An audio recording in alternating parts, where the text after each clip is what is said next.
வீரனூர் கிராமத்தில் வைஷ்ணவி தன் நண்பர்களுடன் வந்து இறங்கியதிலிருந்து 2 நாட்கள் மிக சத்தமில்லாமல், அதே சமயம் அத்தனை அழகான சந்தோஷங்களோடும் கடந்து போயிருந்தன. அந்த 2 நாட்களும் வைஷ்ணவிக்கு எப்படி ஓடி மறைந்தது என்றே புரியவில்லை. அவளது தாய் மீனாட்சி சென்னைக்கு சென்று இளைத்து போய் வந்திருக்கும் தன் செல்ல மகளுக்காக தினமும் அவளுக்கு பிடித்தமான பாரம்பரிய உணவுகளையும் காய்கறிகளையும் பலகாரங்களையும் பார்த்து பார்த்து சமைத்து வைத்தபடி அவளை அத்தனை அன்போடு கவனித்து கொண்டிருந்தார். தங்கை கீர்த்தியோ கல்லூரிக்கு சென்று வந்ததிலிருந்து அக்கா வைஷ்ணவியை ஒரு நிமிடம் கூட விட்டு பிரியாமல் அவளுடனேயே சுற்றி கொண்டிருந்தாள். அண்ணன் செழியன் தனது விவசாயம் மற்றும் பஞ்சாயத்து வேலைகளுக்காக வெளியில் சென்றாலும் ஒரு நாளைக்கு 2-3 முறையாவது வீட்டிற்கு ஃபோன் செய்து வைஷு சாப்பிட்டாளா, அவளுடைய நண்பர்களுக்கு ஏதும் குறையில்லையே என்று தங்கை மற்றும் அவளது நண்பர்களின் நலனை விசாரித்து கொண்டே இருந்தான். கிட்டத்தட்ட 6 மாதங்களுக்கு பிறகு வீட்டின் செல்ல மகள் வந்திருப்பதால் அந்த வீடே விழாக்கோலம் பூண்டு அவளை தலையில் தூக்கி வைத்து பாராட்டி கொண்டிருந்தது.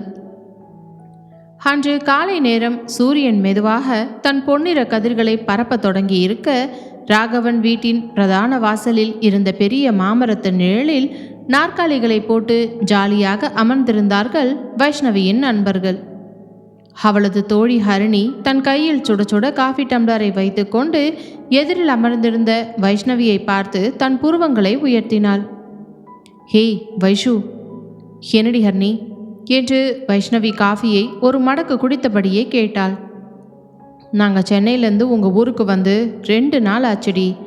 ஆனால் நேத்துல வந்ததுலேருந்து எங்களை இந்த வீட்டுக்குள்ளேயே வச்சு நல்ல சாப்பாடை போட்டு அடைச்சி வச்சிருக்கீங்கடி. நீ சொன்ன அந்த பெரிய வீரனூர் ஊரெல்லாம் எங்கே, ஏரி எங்கே, தோப்பு எங்கே, பச்சை பசேல் வயல்வெளி எங்கடி, எப்படி எங்களை ஊரை சுற்றி காட்ட கூட்டிகிட்டு போக போகிற என்ற கேள்விகளை வரிசையாக அடுக்கினாள். அதை கேட்ட தோழி நித்யாவும் உடனே ஹரிணியோடு சேர்ந்து கொண்டாள். ஆமாடி வைஷு, ஹரிணி கேட்குறதுல என்னடி தப்பு இருக்கு? நாங்கள் உங்கள் ஊரை சுற்றி பார்க்கவும் கோவில் திருவிழாவை அனுபவிக்க வந்தோமா, இல்லை உங்கள் வீட்டில் உக்காந்து நீங்கள் போடுற சாப்பாடை மட்டும் சாப்பிட்டுட்டு தூங்க வந்த மாடி? என்னைக்கிடி எங்களை வெளியே கூட்டிகிட்டு போக போகிற என்று செல்லமாக கலாய்த்தாள். வைஷ்ணவி தன் நண்பர்களின் ஆர்ப்பாட்டத்தை பார்த்து உரக்க சிரித்தவள், சரி சரி மேடம், நீங்கள் 2 பேரும் சேர்ந்து இப்படி தினமும் என்னை மிரட்ட வேண்டாம். இன்னைக்கு காலையிலேயே நாம் எல்லாரும் கிளம்புறோம். எங்கள் ஊரில் இருக்கிற எல்லா இடத்தையுமே உங்களுக்கு இன்னைக்கு சுற்றி காட்டுறேன், போதுமா என்று சொல்லிவிட்டு நாற்காலியிலிருந்து எழுந்தாள். அவள் சொன்ன அந்த வார்த்தையை கேட்ட அடுத்த கணமே ராகுல், அரவிந்த், நித்யா, ஹரிணி என நண்பர்கள் அனைவரும் ஹே சூப்பர் டிவைஷு என்று கத்தி கூச்சலிட்டு தங்களது சந்தோஷத்தை வெளிப்படுத்தினார்கள். அதே நேரத்தில் வீரனூரின் மறுபக்கத்தில் இருந்த சண்முகத்தின் பிரம்மாண்டமான வீட்டில் வெற்றிக்கு நிச்சயதார்த்தம் முடிந்து 2 நாட்கள் ஆகியிருந்தாலும் உறவினர்கள் மற்றும் பெரிய மனிதர்களின் நடமாட்டம் இன்னும் குறைந்த பாடில்லை. வீட்டின் சமையல் அறையிலும் கூடத்திலும் கல்யாண வேலைகளை பற்றிய பேச்சுக்கள் காரசாரமாக போய்கொண்டிருந்தன. லட்சுமியின் முகத்திலோ தன் மூத்த மகனுக்கு திருமணம் நிச்சயமாகி விட்டதே என்ற அளவற்ற சந்தோஷம் ததும்பிக் கொண்டிருந்தது. அப்பொழுது பூக்களோடு வரவேற்பறைக்கு வந்த லட்சுமி அங்கே படித்து கொண்டிருந்த கவிதாவை பார்த்து கூப்பிட்டார். கவிதா, ஏடி கவிதா. என்னம்மா என்று கவிதா தன் புத்தகத்தை ஓரமாக வைத்துவிட்டு நிமிர்ந்தாள். நாளைக்கு நாம் எல்லாரும் டவுனுக்கு போய் பொண்ணுக்கு கல்யாண புடவையும் நகையும் எடுக்க போகிறோம்டி. மறக்காம அந்த அன்புக்கிட்டையும் அண்ணன்கிட்டையும் சொல்லிடு, சரியா என்றார் லட்சுமி. சரிம்மா, நான் பார்த்துக்கிறேன் என்று கவிதா பதில் சொன்னாள்.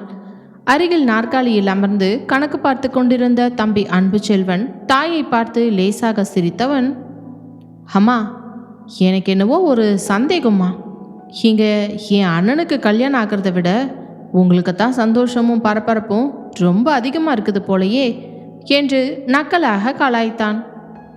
லட்சுமி தன் சேலை தலைப்பால் முகத்தை துடைத்து கொண்டு போலி கோபத்தோடு சிரித்தவர், போடா வீணா போனவனே, ஒரு பெத்த தாய்க்கு தன்னோட மூத்த மகனுக்கு கல்யாணம் ஆகிறப்போ சந்தோஷம் இருக்காதா பின்ன என்று அவர்கள் இருவரும் பேசிக்கொண்டிருக்கும் பொழுதே வாசலிலிருந்து கம்பீரமாக வீட்டிற்குள் நுழைந்தான் வெற்றிவேல்.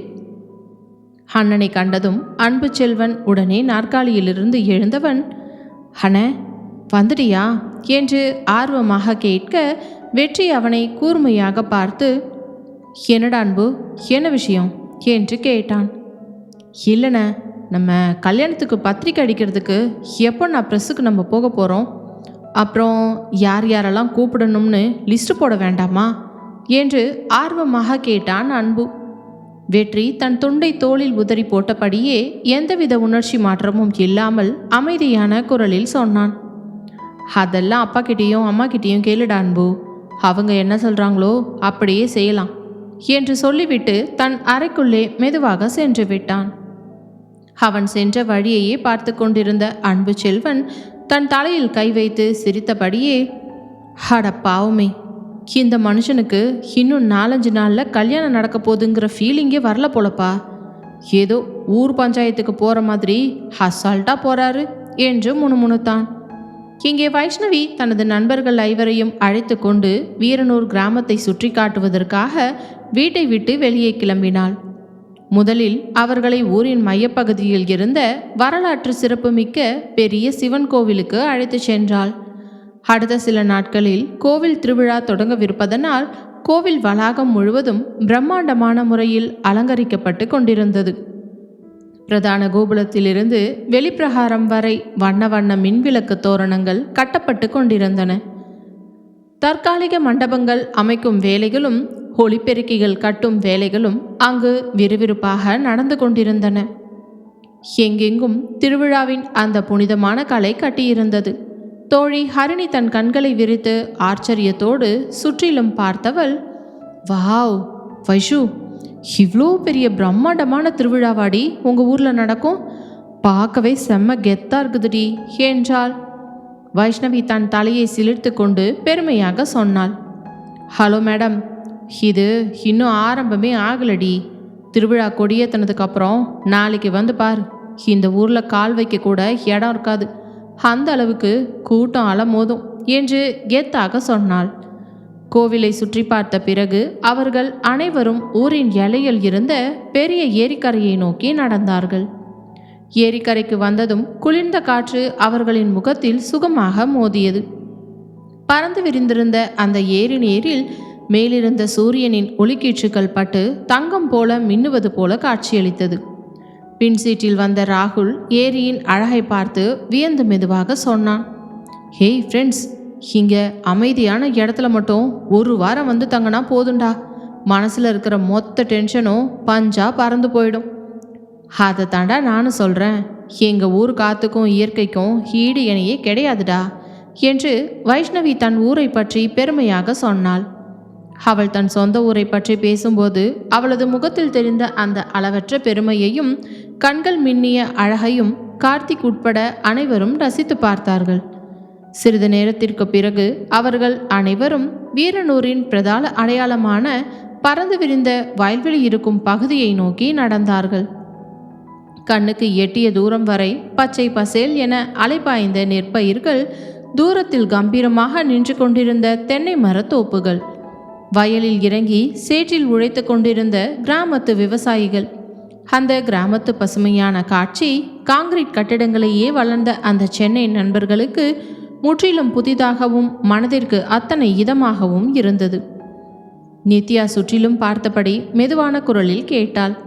ஹேய் வைஷு, இந்த பக்கம் ஏக்கர் கணக்கில் பச்சை பசேல்னு விரிஞ்சு கிடக்கே, இந்த வயல் நிலம் எல்லாம் யாரோடதுடி? வைஷ்ணவி பதில் சொல்வதற்கு முன்பாகவே அங்கே வயல்வரப்பில் நின்று கொண்டிருந்த ஊர் பெரியவர் ஒருவர் இவர்கள் பேசுவதை கேட்டு புன்னகையோடு அருகில் வந்தவர், என்ன பாப்பா, அந்த நிலத்தை பற்றி பேசுகிறீங்க? இந்த பக்கம் கண்ணுக்கெற்ற தூரம் வரைக்கும் இருக்கிற பெரும்பாலான நெல் வயலும் அந்த தென்னந்தோப்பும் நம்ம வெற்றி செல்வனோடது பாப்பா என்று பெருமையோடு சொன்னார். ஹரிணி சந்தேகமாக கேட்டாள். வெற்றி செல்வனா? யார் பெரியவரே அவரு? அந்த பெரியவர் தன் தோள் துண்டை உதறி போட்டபடி கம்பீரமாக சொன்னார்.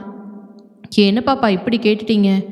இந்த வீரனூர் ஊரில் போயிட்டு வெற்றி செல்வனை பற்றி கேட்டால் தெரியாத ஆளே இருக்க மாட்டாங்க பாப்பா. ஊர்லேயே மிக பெரிய விவசாயி அவரு. சொந்தமாக பெரிய ரைஸ் மில் வச்சுருக்காரு. 100-150 பேருக்கு மேலே வேலை கொடுத்து வாழ வச்சுக்கிட்டு இருக்கிற குடும்பம் அவங்களோடது. ஊரில் யாருக்கு எந்த கஷ்டம், பொண்ணு கல்யாணம், நோய் நொடின்னு வந்தாலும் முதல்ல ஓடி வந்து கையில் இருக்க காசை கொடுத்து உதவுற தங்கமான மனசுக்காரன் நம்ம வெற்றி தானே என்று அந்த பெரியவர் பூரிப்போடு புகழ்ந்து தள்ளினார். அதை கேட்ட நண்பர்கள் அனைவரும் ஆச்சரியத்தோடு ஒருவரையொருவர் பார்த்து கொண்டார்கள். ஓஹோ, அப்படியா பெரியவரே, செம்ம கெத்தான ஆளுதான் போலையே அவரு என்று ராகுல் வியப்பாக சொன்னான். வைஷ்ணவி மட்டும் அமைதியாக அந்த நிலத்தையே பார்த்து கொண்டிருந்தாள். ஏனென்றால் வெற்றி செல்வன் என்ற அந்த பெயரை அவளும் தன் வீட்டில் அண்ணன் செழியன் மூலமாகவும் ஊர் மக்கள் மூலமாகவும் பல முறை கேள்விப்பட்டிருக்கிறாள். ஆனால் அவனை இதுவரை நேருக்கு நேராக சந்தித்து பார்த்ததே இல்லை. அதே நேரத்தில் அந்த பரந்த வயல்வெளியின் மற்றொரு பகுதியில் தன் நிலத்தில் வேலை செய்து கொண்டிருந்த சில தொழிலாளர்களிடம் தீவிரமாக பேசிக்கொண்டிருந்தான் வெற்றிவேல்.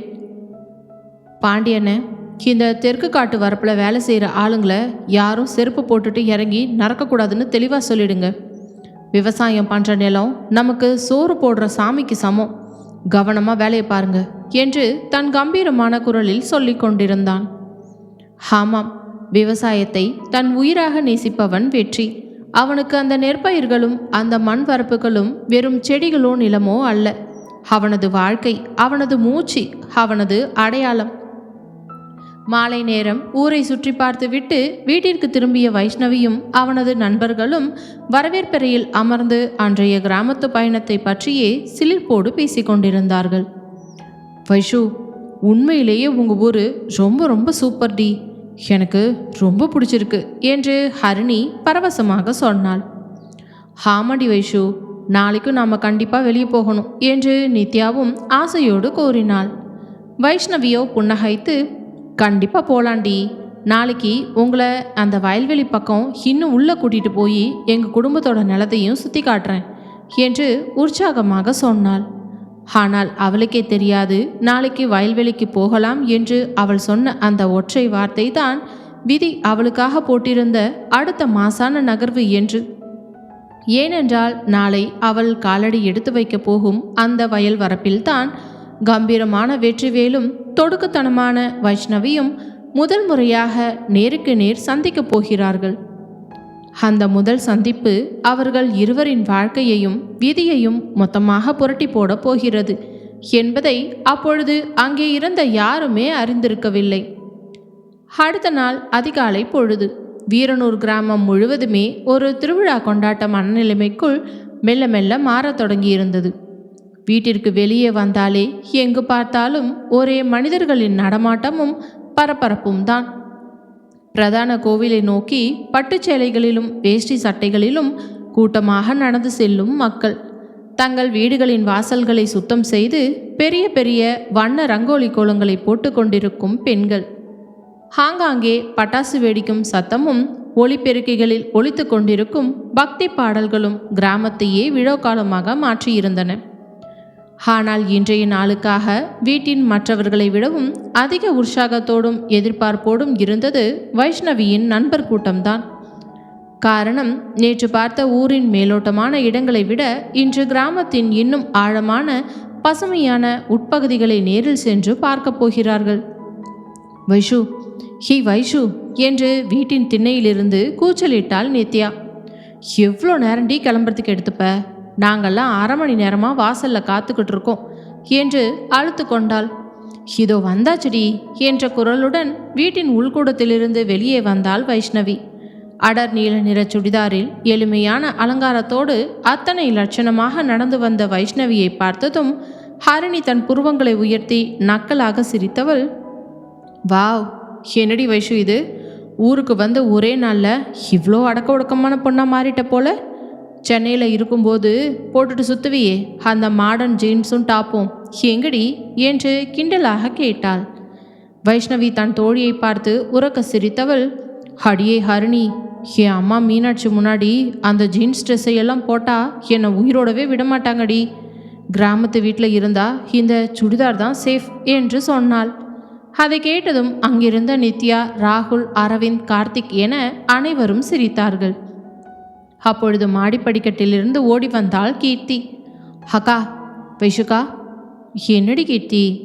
நானும் உங்கள் கூட ஊர் சுற்றி பார்க்க வரேங்க்கா என்று ஆசையோடு கேட்டாள். வைஷ்ணவி அவளது கன்னத்தை கிள்ளி, இல்லடி செல்லம், நாங்கள் பசங்கள்லாம் தூரமாக வயல்வெளி பக்கமாக போகிறோம். நீ இப்போ வீட்டில் அம்மாவோட இரு. சாயந்தரம் நாம் எல்லாருமா சேர்ந்து கோவிலுக்கு போகலாம், சரியா என்று சமாதானம் சொன்னாள். உடனே கீர்த்தி தன் முகத்தை சுளித்து தன் கையை உதறியவள், போடியக்கா, நான் உன் கூட பேசவே மாட்டேன் என்று பொய்க்கோபத்தோடு ஓடிவிட்டாள். இந்த குட்டி பிசாசு மட்டும் என்னைக்குமே மாறாதுடி என்று சிரித்துக்கொண்டே தன் நண்பர்களை அழைத்து கொண்டு ஊரை சுற்றி பார்க்க கிளம்பினாள் வைஷ்ணவி.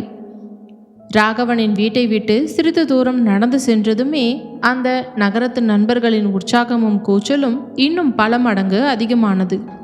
டே, அங்க பாருங்கடா என்று கத்தினான் ராகுல். வயலுக்கு நடுவே பிரம்மாண்டமாக சுற்றி கொண்டிருந்த ஒரு பெரிய காற்றாலையை பார்த்ததும் ஏதோ சின்ன குழந்தையை போல துள்ளி குதித்தான். மச்சான், இந்த விண்மில் முன்னாடி 2 நாம் ஒரு மாசான ரீல்ஸ் வீடியோ எடுக்கணும்டா என்று ஃபோனை எடுத்தான். டே ராகுல், முதல்ல அமைதியா வாடா, வழி நெடுக ஆளுக போய்கிட்டு இருக்காங்க என்று வைஷ்ணவி சிரித்து கொண்டே அவனை கடிந்து கொண்டாள். அதே நேரத்தில் பறந்து விரிந்த அந்த பிரம்மாண்ட நெல்வயலின் மறுபுறம் தனது நிலத்து தொழிலாளர்கள் சிலருடன் தீவிரமாக பேசிக்கொண்டிருந்தான் வெற்றிவேல். கிராமத்து கோவில் திருவிழா காரணத்திற்காக ஊரில் பல தொழிலாளர்கள் விடுமுறை எடுத்திருந்தாலும் விவசாய நிலத்து பராமரிப்பு வேலைகள் மட்டும் எந்த சூழ்நிலையிலும் நிற்கக்கூடாது என்பதில் வெற்றி மிக தெளிவாக இருந்தான். அதனால்தான் அதிகாலை 5 மணிக்கே தன் ஜீப்பை எடுத்துக்கொண்டு வயலுக்கு வந்திருந்தான். பாண்டியன, இந்த வடக்கு காட்டு வாய்க்காலில் தண்ணி அதிகமாக போகக்கூடாது. தண்ணி தேங்கி நின்றுச்சுன்னா பயிர் அழுகி சேதமாயிடும், கொஞ்சம் கவனமாக பார்த்துக்கோங்க என்று தொழிலாளர்களிடம் தன் கம்பீரமான குரலில் சொல்லி கொண்டிருந்தான். அவன் பேசி முடிப்பதற்குள் தொலைவில் இருந்து சில பெண்களின் உரத்த சிரிப்பு சத்தமும் ஆண்களின் கூச்சமும் கேட்டது. வெற்றியின் கூர்மையான பார்வை உடனடியாக அந்த சத்தம் வந்த திசையை நோக்கி திரும்பியது. அங்கே நீல நிற சுடிதாரில் வைஷ்ணவியும் அவளது நண்பர்கள் கூட்டமும் வயல்வரப்பை நோக்கி ஜாலியாக பேசிக்கொண்டே வந்து கொண்டிருந்தனர். ராகுலும் அரவிந்தும் வயலின் பச்சை பசேல் அழகை பார்த்து வியந்தார்கள். டே அரவிந்த், இந்த வயலுக்குள்ளே இறங்கி அந்த நெற்கதிருக்கு நடுவில் நின்று ஃபோட்டோ எடுத்தால் செம்மையாக இருக்குண்டா என்றான் ராகுல். ஆமாண்டா ராகுல், கண்டிப்பா வாங்கடா இறங்கலாம் என்று அரவிந்தும் ஒத்துக்கொண்டான். அடுத்த நொடியே இருவரும் தங்கள் கால்களில் போட்டிருந்த செருப்புகளை கூட கழற்றாமல் சாதாரணமாக வரப்பை தாண்டி பயிர்கள் நின்றிருந்த ஈர நிலத்திற்குள் இறங்கினார்கள். அவர்கள் பின்னால் நித்யாவும் ஹரிணியும் சிரித்து கொண்டே இறங்கினார்கள். பின்னாலேயே வந்த வைஷ்ணவி, ஹேய் பார்த்து போங்கடா, சேர் இருக்கு, வழிக்கு விழுந்துடாதீங்க என்று கத்தினாள். ஆனால் அவளும் அதை ஒரு பெரிய தவறாகவோ அல்லது பெரிய விஷயமாகவோ எடுத்துக்கொள்ளவில்லை. நகரத்தில் வளர்ந்த அவர்களுக்கு அது வெறும் புகைப்படங்கள் எடுத்துக்கொள்ளும் ஒரு அழகான லொகேஷன் மட்டுமே. ஆனால் அந்த சம்பவத்தை தூரத்திலிருந்து பார்த்த அடுத்த நொடியில் வெற்றிவேலின் கம்பீரமான முகம் பயங்கரமாக இறுகியது. அவனது கூர்மையான கண்களில் தீப்பொறி பறக்கும் கோபம் பொங்கி வந்தது. தங்கள் வாழ்வாதாரமான தெய்வமாக மதிக்கும் விவசாய நிலத்திற்குள் அந்நிய மனிதர்கள் செருப்புடன் இறங்கி நடப்பதை பார்த்து அவனது இரத்தம் கொதித்தது. வேட்டியை மடித்து கட்டியபடி விறுவிறுவென அந்த திசையை நோக்கி நடந்து வந்தான். டே வைஷு, கார்த்திக், இங்கே வாங்கடா, எல்லாரும் சேர்ந்து ஒரு குரூப் ஃபோட்டோ எடுத்துக்கலாம் என்று ஹரிணி ஃபோனை உயர்த்தி பிடித்து சொல்லி கொண்டிருந்த போதே, நிறுத்துங்கடா என்ற ஒரு பிரம்மாண்டமான இடிமுழக்கம் போன்ற கடினமான குரல் கேட்டது. அந்த சத்தத்தில் அதிர்ந்து போய் அனைவரும் திரும்பி பார்த்தார்கள். அங்கே முகத்தில் அத்தனை கோபமும் கண்களில் முரட்டுத்தனமான பார்வையோடும் 6 அடி உயரத்தில் கம்பீரமாக நின்றிருந்தான் வெற்றிவேல். அவனது அந்த முரட்டுத்தனமான தோற்றத்தை பார்த்ததும் வைஷுவின் நண்பர்கள் நொடியில் பயந்து போனார்கள். யார் நீங்க என்று ராகுல் புரியாமல் பயத்துடன் கேட்டான். ஆனால் வெற்றி அவனை ஏறெடுத்து கூட பார்க்கவில்லை. அவனது பார்வைகள் முழுவதும் அவர்கள் செருப்பால் மிதித்து கொண்டிருந்த அந்த பச்சை நெற்கதிகளின் மேலே இருந்தது. செருப்பு கூட கழட்டாம இந்த வயலுக்குள்ள உங்களை இறங்க சொன்னது யாருடா என்று கேட்டான். அவனது குரலில் இருந்த அந்த அதட்டலும் கோபமும் அங்கிருந்த அனைவரையும் தூக்கி வாரி போட வைத்தது. அரவிந்த் லேசாக சமாளிக்க முயன்று, சார், நாங்கள் சும்மா ஃபோட்டோ எடுக்கத்தான் என்று ஆரம்பிக்க, முதல்ல மரியாதையை வெளியே வாங்கடா என்று உரக்க கத்தினான் வெற்றி. அவனது அந்த பயங்கரமான கத்தலில் பதறிப்போன நண்பர்கள் அனைவரும் உடனடியாக வயலை விட்டு வெளியேறி வரப்பின் மீது வந்து நின்றார்கள். என்னாச்சுங்க, எதுக்கு இப்படி கத்துறீங்க என்று நித்யா பயந்த குரலில் மெதுவாக கேட்டாள். வெற்றி தன் கோபமான பார்வையை அவர்கள் மீது செலுத்தியவன், உங்களுக்கு இதெல்லாம் விளையாட்டு காட்டுற இடமா தெரியுதா, இல்லை ஃபோட்டோ எடுத்து ரீல்ஸ் போடுற ஷூட்டிங் ஸ்பாட்டாக தெரியுதா? இந்த நெல் வளர நாங்கள் எவ்வளோ கஷ்டப்படுறோம், எவ்வளோ வேர்வை சிந்துறோம்னு தெரியுமா உங்களுக்கு? கொஞ்சமாவது அறிவு இருக்கா? செருப்பை போட்டுக்கிட்டு உள்ளே இறங்கி நிலத்தை மிதிச்சுக்கிட்டு சிரிச்சுக்கிட்டு இருக்கீங்க என்று மூச்சு வாங்க கடிந்து கொண்டான். அவன் தன் நண்பர்களை ஊரால் முன்னிலையில் இத்தனை முரட்டத்தனமாக திட்டியது அங்கே நின்றிருந்த வைஷ்ணவிக்கு கொஞ்சமும் பிடிக்கவில்லை. அவளது சுயமரியாதையும் திமிரும் அந்த நிமிடம் எகிரியது. உடனே வைஷ்ணவி முன்னால் வந்து வெற்றியின் நேருக்கு நேராக நின்றவள், எக்ஸ்கியூஸ் மீ மிஸ்டர், அவங்க ஒன்றும் வேணும்னே பண்ணலை, தெரியாம தான் உள்ளே இறங்கினாங்க, அதுக்கு எதுக்கு இப்படி கத்துறீங்க என்று தொடுக்குத்தனமாக கேட்டாள். வெற்றி அவளை நிமிர்ந்து பார்த்து தன் அடர்த்தியான மீசையை முறுக்கியவன், தெரியாதுன்னா பண்ணின தப்பு சரியாயிடுமா? தெரியாததுனால தானே சொல்கிறேன், இப்போ தான் விஷயம் தெரிஞ்சிடுச்சுல்ல, அப்புறம் என்ன, அவ்வளவுதானே என்று வைஷ்ணவி தன் கூர்மையான பார்வையால் பதிலடி கொடுத்தாள். அந்த பதில் வெற்றிக்குள் இருந்த கோபத்தை இன்னும் பல மடங்கு ஏற்றியது. என்ன, அவ்வளவுதானா? விவசாயமும் இந்த நிலமும் உனக்கு அவ்வளோதானா? இந்த மண்ணு நமக்கு சோறு போடுற தெய்வம், அதை முதல்ல மதிக்க தெரியணும் மனுஷனுக்கு என்று கம்பீரமாக கர்ஜித்தான். அவனை பார்த்த வைஷ்ணவிக்கு பயங்கர எரிச்சல் வந்தது. தன் நண்பர்கள் முன்னிலையில் இவன் இப்படி தனக்கும் உபதேசம் செய்வதும் திட்டுவதும் அவளது பெரிய ஈகோவை கொத்தியது. ஹலோ மிஸ்டர், இது எங்கள் ஊர், நாங்கள் யார், எங்கள் குடும்பம் என்னன்னு தெரியாமல் வீணாக பேசாதீங்க என்று வைஷ்ணவி தன் குடும்பத்து கெத்தை காட்டி சொன்னாள். வெற்றி லேசாக முகம் சுளித்து அலட்சியமாக சிரித்தவன், நீ யாராக இருந்தால் எனக்கு என்ன கவலை, ஏன் கண்ணெதிர தப்பு நடந்தால் நான் தட்டி கேட்பேன், அது இந்த ஊர் தலைவரே வந்தாலும் சரி, மந்திரி வந்தாலும் சரி என்று அழுத்தமாக சொன்னான். வைஷ்ணவியின் நண்பர்கள் ஒருவரையொருவர் அதிர்ச்சியோடு பார்த்து கொண்டார்கள். யாருடா இவன் இவ்வளோ கெத்தா பேசுகிறான் என்று ஆச்சரியப்பட்டார்கள். ஆனால் வைஷ்ணவி அத்துடன் பின்வாங்கவில்லை. எதிரில் இருக்கும் இந்த கிராமத்து ஆளுக்கு ஆங்கிலம் தெரியாது, இவனை இங்கிலீஷில் பேசி அசிங்கப்படுத்த வேண்டும் என்ற எண்ணத்தில் வேக வேகமாக ஆங்கிலத்திலான பொரியவே ஆரம்பித்தாள். நாங்கள் ஏதோ பெரிய குற்றம் செஞ்ச மாதிரி நடந்துக்கிறீங்க, ஒரு வயலுக்குள்ளே வந்ததுக்காக இப்படி யாராவது கத்தி அவமானப்படுத்த உங்களுக்கு எந்த உரிமையும் இல்லையே. முதல்ல மற்றவங்க கிட்ட மரியாதையாக பேச கற்றுக்கோங்க என்று மூச்சு விடாமல் ஆங்கிலத்தில் கத்தினாள். அவளது நண்பர்கள் அனைவரும் அமைதியாக நின்றார்கள்.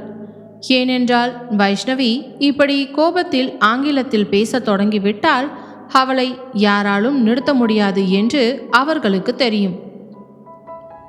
ஆனால் அடுத்த நொடியே அங்கிருந்த அனைவரும் தூக்கி வாரி போடும் ஒரு சம்பவம் நடந்தது. வெற்றிவேல் எந்தவித சலனமும் இல்லாமல் அமைதியாகவே அவளை பார்த்தான். பிறகு அவனது ஆழமான கம்பீரமான குரலில் மிகச் சரளமான தெளிவான ஆங்கிலத்தில் பதில் சொல்ல தொடங்கினான். எனக்கு மரியாதையா பேச தெரியும் மிஸ், ஆனா எனக்கு மரியாதையை கற்றுக் கொடுக்கறதுக்கு முன்னாடி தினமும் அவங்களுக்கு உணவளிக்கிற இந்த மண்ணையும் உழைக்கிறவங்களோட உழைப்பையும் மதிக்கிறதுக்கு கற்றுக்கணும். அடிப்படையான பொது அறிவும் மரியாதையும் இல்லாத கல்வி முற்றிலும் பயனற்றது. அவன் குரல் வயல்வெளி முழுவதும் எதிரொலித்தது. அந்த கணத்தில் அந்த வயல்வெளியே அந்த நிமிடம் உறைந்து போனது போல மிகவும் அமைதியானது. காற்றின் சலசலப்பு கூட சில நொடிகள் நின்றுவிட்டதோ என்று தோன்ற வைஷ்ணவி உட்பட அங்கிருந்த அவளது நண்பர்கள் அனைவரும் வாயடைத்து போய் தூக்கி வாரி போட்ட அதிர்ச்சியோடு வெற்றியை பார்த்தார்கள். ஹரிணி மெதுவாக வைஷ்ணவியின் காதில் கிசுகிசுத்தாள். ஏய் வைஷு, இவனுக்கு இவ்வளோ சூப்பரா ஃப்ளூயண்ட்டாக இங்கிலீஷ் பேச தெரியுமாடி என்று. ஆனால் வைஷ்ணவி தன் அதிர்ச்சியை வெளியே காட்டிக்கொள்ளாமல் தன் ஈகோவை காப்பாற்றிக் கொள்ள முயன்றவளோ, படிச்சுட்டா மட்டும் போதாது மிஸ்டர், மனுஷங்க கிட்ட எப்படி மரியாதையாக பேசணும்னோ தெரிஞ்சிருக்கணும் என்று சொல்லிவிட்டு, வாங்கடா போலாம் என்று தன் நண்பர்களை அழைத்து கொண்டு அங்கிருந்து விறுவிறுவென நடக்க ஆரம்பித்தாள். அவள் திமிராக நடந்து போவதையே பார்த்து கொண்டிருந்த வெற்றிவேல் தன் தலையை லேசாக அசைத்து கொண்டான். திமிரு திமிரு என்று மெதுவான குரலில் முணுமுணுத்தவன், பெரியவங்க சின்னவங்கன்னு கொஞ்சம் கூட மரியாதையே தெரியாம இப்படி பேசுது. என்ன வாழர் போய் இவங்க வீட்டில். நல்ல வேலை, எனக்கு நிச்சயம் பண்ண பொண்ணு இவளை மாதிரி இல்லாமல் அடக்க ஒடுக்கமாக இருக்கு. அந்த கடவுள் தான் என்னை காப்பாத்திட்டாரு என்று மனதுக்குள் நினைத்து கொண்டான். அதே நேரம் அங்கிருந்து கோபத்தோடு நடந்து சென்று கொண்டிருந்த வைஷ்ணவியும் உள்ளுக்குள் என்ன ஒரு திமிர் இந்த ஆளுக்கு, நான் பார்த்ததுலேயே ரொம்ப முரட்டுத்தனமான மோசமான ஆளு இவன் தான், இவனை போய் ஊரில் எல்லாரும் பெரிய ஆளுன்னு சொல்கிறாங்க என்று மனதுக்குள் திட்டி தீர்த்தாள். ஆனால் இந்த 2 பேருக்குமே அப்பொழுது தெரிந்திருக்கவில்லை இது அவர்களின் கதையில் அமைந்த வெறும் முதல் சந்திப்பு மட்டும்தான் என்பது. அவர்கள் இருவருக்காகவும் விதி இன்னும் பல சுவாரஸ்யமான அதிரடியான சந்திப்புகளை தன் கைவசம் ஒளித்து வைத்திருக்கிறது என்பது. வயல் வரப்பில் நடந்த அந்த சூடான மோதல் சம்பவத்திற்கு பிறகு வைஷ்ணவியும் அவளது நண்பர்களும் வீட்டை நோக்கி அமைதியாக நடந்து கொண்டிருந்தார்கள். அவர்கள் ஊருக்கு வந்த வழியில் இருந்த அந்த சிரிப்பும் கூச்சலும் கலகலப்பான உற்சாகமும் இப்பொழுது யாரிடமும் இல்லை. எல்லோரது முகத்திலும் ஒரு விதமான அமைதியும் யோசனையும் நிலவியது. சிறிது தூரம் அமைதியாக நடந்த பிறகு தோழி ஹரிணி தன் வேகத்தை குறைத்து வைஷ்ணவியின் அருகில் மெதுவாக வந்தாள். ஏண்டி வைஷு என்று மெல்லிய குரலில் அழைக்க, ஏனடி ஹரிணி என்று வைஷ்ணவி தன் நடையை குறைக்காமலேயே கேட்டாள். கோவப்படாம உண்மையை சொல்லுடி, நாம அந்த வயல்வெளியில் கொஞ்சம் தப்பு பண்ணிட்டோமோன்னு உனக்கு தோணலையாடி என்று தயங்கி தயங்கி கேட்டாள். அந்த கேள்வியை கேட்ட அடுத்த கணமே வைஷ்ணவி சட்டென தன் நடையை நிறுத்திவிட்டு திரும்பி பார்த்தாள். என்னடி ஹரிணி சொல்ற, நீயும் இப்போ அந்த ஆளுக்கு சப்போர்ட் பண்ணி பேச போறியா என்று தன் புருவங்களை உயர்த்தி கோபமாக கேட்டாள்.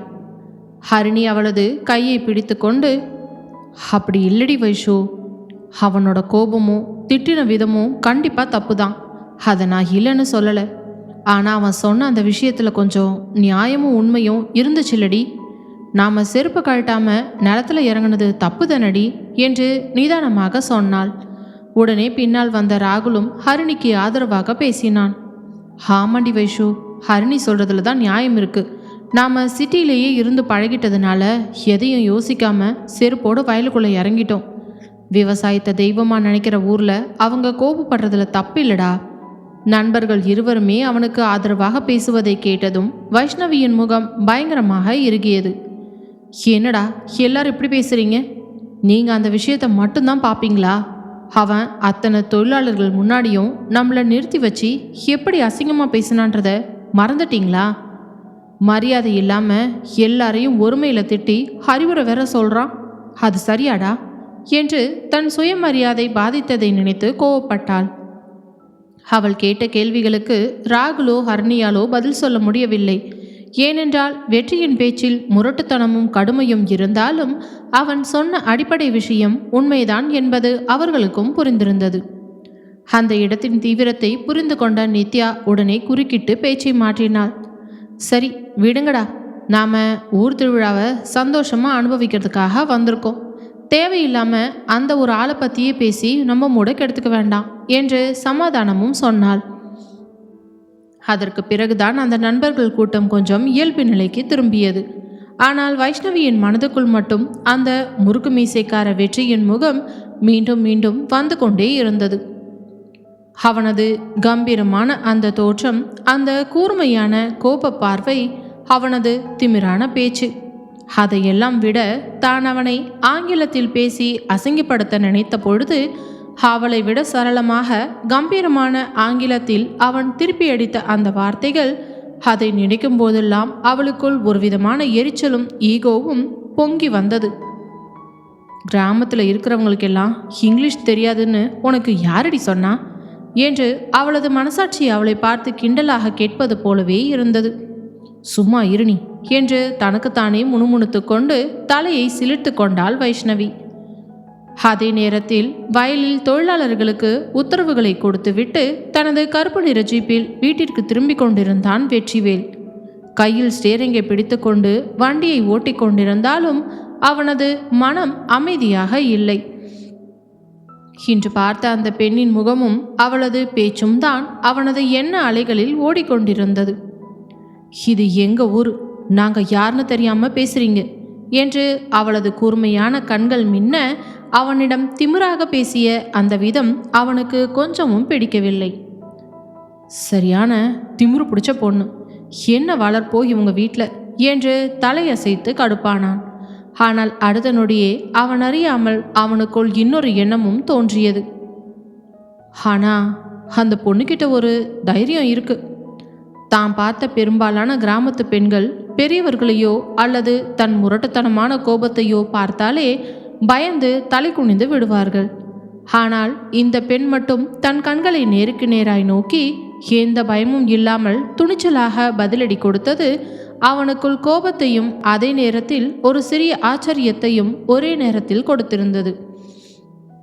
ஜீப் தன் வீட்டு வாசலில் வந்து நின்றதும் வண்டியை நிறுத்திவிட்டு உள்ளே நுழைந்த வெற்றியை கண்டதும் தம்பி அன்பு செல்வன் ஓடி வந்தான். அண்ணே, மில்லு வேலையெல்லாம் முடிஞ்சுதா? முடிஞ்சுதுரா அன்பு என்று வெற்றி துண்டை உதறி போட்டான். அண்ணே, கோவிலில் கொடியேற்றத்துக்கான எல்லா வேலையும் முடிஞ்சிருச்சான். இன்னைக்கு நைட்டு தான் அதிகாரப்பூர்வமாக கோவிலில் கொடியேற்றம் நடக்க போகுது என்று உற்சாகமாக சொன்னான் அன்பு. வெற்றி கம்பீரமாக தலையசைத்தவன், சரிடா, அப்போ நாம் குடும்பத்தோடு போகணும். அண்ணே, நீ இன்னைக்கு நைட்டு கோவில் கொடியேற்றத்துக்கு வரியா அண்ணே என்று அன்பு ஆசையோடு கேட்டான். கண்டிப்பாக வரணும்டா.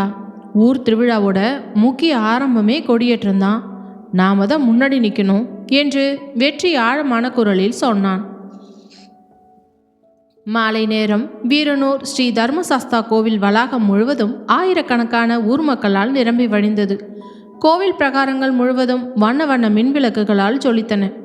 நாதஸ்வரமும் தவில் இசையும் மங்களகரமாக முழங்கிக் கொண்டிருக்க கோவிலின் வீதியின் இருபுறமும் வரிசையாக தற்காலிக கடைகள் அமைக்கப்பட்டு குழந்தைகளுக்கு பலூன்கள், பொம்மைகள், பெண்களுக்கான வளையல்கள் விற்பனை சூடு பிடித்திருந்தது. ஊரே ஒரு பிரம்மாண்ட திருவிழா கோலத்தில் மிளிர்ந்தது. ஹரிணி சுற்றிலும் பார்த்து பார்த்து பூரித்து போனாள். வாவ் வைஷு, இவ்வளோ கூட்டத்தை நான் சிட்டியில் கூட பார்த்ததில்லடி, செம்ம கிராண்டாக இருக்கு. வைஷ்ணவி பெருமையோடு புன்னகைத்தாள். ஹலோ மேடம், இது இன்னும் ஆரம்பந்தாண்டி. கொடியேறின அப்புறம் வரப்போகிற 10 நாளும் ஊரே ஆட்டம் பாட்டமாக இருக்கும் என்று வைஷ்ணவி பச்சை நிற பட்டுப்பாவடை தாவணியில் மல்லிகை பூச்சூடி அத்தனை அக்மார் கிராமத்து தேவதையாக வந்திருந்தாள். அவளது அழகை பார்த்த நித்யா, ஏய் வைஷு, நீ சென்னைக்கு திரும்ப வந்ததும் இப்படியே பாவாடை தாவணி போட்டுக்கிட்டே நம்ம காலேஜுக்கு வாடி, ஆளு பார்க்கறதுக்கு அப்படியே லட்சணமாக இருக்க என்று கலாய்த்தாள். அடிப்போடி, முதல்ல நீ போட்டுக்கிட்டு வா, அப்புறம் நான் வரேன் என்று வைஷ்ணவியும் சிரித்தாள். தன் நண்பர்கள் கூட்டத்தை வழிநடத்தியபடி கோவிலின் பிரதான மண்டபத்தை நோக்கி நடந்தாள். அதே நேரத்தில் கோவிலின் தெற்கு வாசல் வழியாக சண்முகத்தின் குடும்பத்தினரும் உள்ளே நுழைந்தனர். குடும்பத் தலைவர் சண்முகம், லட்சுமி, அன்பு, கவிதா ஆகியோருடன் வெள்ளை வேட்டி சந்தன நிற சட்டையில் 6 அடி உயர கம்பீரத்தோடு நடந்து வந்தான் வெற்றிவேல். அவனை பார்த்த ஊர் மக்கள் அனைவரும் கைகூப்பி மரியாதையோடு வழிபட்டனர். கோவில் கொடிமரத்தின் அருகே மக்கள் கூட்டம் அளவுக்கு அதிகமாக அலைமோதியதால் வைஷ்ணவி தன் நண்பர்கள் கூட்டத்தை விட்டு விலகிவிடக்கூடாது என்பதில் கவனமாக இருந்து சுற்றிலும் பார்த்தபடியே நடந்தாள். அப்பொழுது கூட்டத்தில் அங்குமிங்கும் ஓடிக்கொண்டிருந்த ஒரு சிறிய குழந்தை திடீரென வைஷ்ணவியின் மீது பலமாக வந்து மோதியது. அம்மா என்று எதிர்பாராத அந்த மோதலில் வைஷ்ணவியின் கால் தடுமாறியது. நிலை குலைந்து கரடு முரடான கற்கள் நிறைந்த தரையில் கீழே விழப்போனாள். ஆனால் அடுத்த நொடியே ஒரு கம்பீரமான பலமான கரம் அவளது பிஞ்சு கையை பற்றி கீழே விழவிடாமல் கெட்டியாக தாங்கி பிடித்தது. வைஷ்ணவியின் இதய துடிப்பு ஒரு நொடி நின்று மீண்டது. அதிர்ச்சியோடு தலை நிமிர்ந்து பார்த்தாள். அவளை கீழே விழாமல் தாங்கி பிடித்திருந்தவன் வெற்றிவேல். இருவரின் பார்வைகளும் சில நொடிகள் எந்த ஒரு வார்த்தையும் இன்றி நேருக்கு நேராக ஒன்றோடொன்று மோதிக்கொண்டன. மாலை நேரத்து மின்விளக்குகளின் வெளிச்சத்தில் அவனது கூர்மையான கண்களும் அவளது திகைப்பான பார்வையும் சந்தித்த அந்த நொடி இருவருக்குள்ளும் ஒரு விவரிக்க முடியாத மின்னல் பாய்ந்தது போல இருந்தது. ஆனால் அடுத்த நொடியே இருவருமே உணர்வு பெற்றவர்களாய் ஒரே நேரத்தில் தங்கள் கைகளை வேகமாக விலக்கிக் கொண்டார்கள். வெற்றி தன் அடர்த்தியான மீசையை முறுக்கியபடி கம்பீரமான குரலில் கேட்டான். கொஞ்சமாவது பார்த்து வரமாட்டியா என்றான். வைஷ்ணவி தன் தாவணியை சரி செய்தபடி அதே தொடுக்குத்தனத்தோடு பதிலடி கொடுத்தாள். ஏன் நீங்க மட்டும் கொஞ்சம் பார்த்து வந்திருக்க கூடாதோ? ஒரு நொடி இருவருமே ஊர் மக்கள் கூட்டத்திற்கு நடுவே நின்று ஒருவரையொருவர் முறைத்து பார்த்து கொண்டார்கள். அவர்கள் இருவரின் அருகிலேயே நின்றிருந்த அன்பு செல்வன் இந்த திடீர் மோடலை பார்த்து தன் சிரிப்பை அடக்க முடியாமல் தன் தலையில் கை வைத்து கொண்டான். மெதுவான குரலில் தனக்குத்தானே முணுமுணுத்தான். அட பாவமே, இவங்க 2 பேரும் எந்த மூலையில் சந்திச்சாலும் சண்டை தான் போல இருக்கே. ஆனால் அவனது அந்த முணுமுணுப்பை யாருமே கவனிக்கவில்லை. ஏனென்றால் அந்த சரியான நேரத்தில் கோவில் பிரதான அர்ச்சகர் மந்திரங்களை முழங்க வீரனூர் திருவிழாவுக்கான மங்கள கொடியேற்றம் பிரம்மாண்டமாக தொடங்கியது. அங்கிருந்த மக்கள் அனைவரின் கவனமும் கொடிமரத்தை நோக்கியே திரும்பியது. மங்கள மேளதாளங்கள் முழங்க தீப ஆராதனைகளுடன் கோவில் கொடி மெதுவாக உச்சிக்கு ஏறிக்கொண்டிருந்தது. கூடியிருந்த மக்கள் அனைவரும் கைகூப்பி சாமி கும்பிட்டு தங்கள் பிரார்த்தனைகளை தெரிவித்தனர். நாதஸ்வரத்தின் மங்கள ஓசையும் விண்ணை பிளந்தது. அந்த திருவிழா கூட்டத்தின் நடுவே ஒரே கோவில் வளாகத்தில் சில அடி தூர இடைவெளியில் நின்று கொண்டு கொடிமரத்தை பார்த்து கொண்டிருந்தனர் வெற்றியும் வைஷ்ணவியும். பாவம், அங்கிருந்த இருவருக்குமே தெரிந்திருக்கவில்லை. இந்த திருவிழா முடிந்து ஊர் இயல்பு நிலைக்கு திரும்புவதற்குள் அவர்கள் இருவரின் விதியும் வாழ்க்கையும் மொத்தமாக தலைகீழாக மாறப்போகிறது என்பது.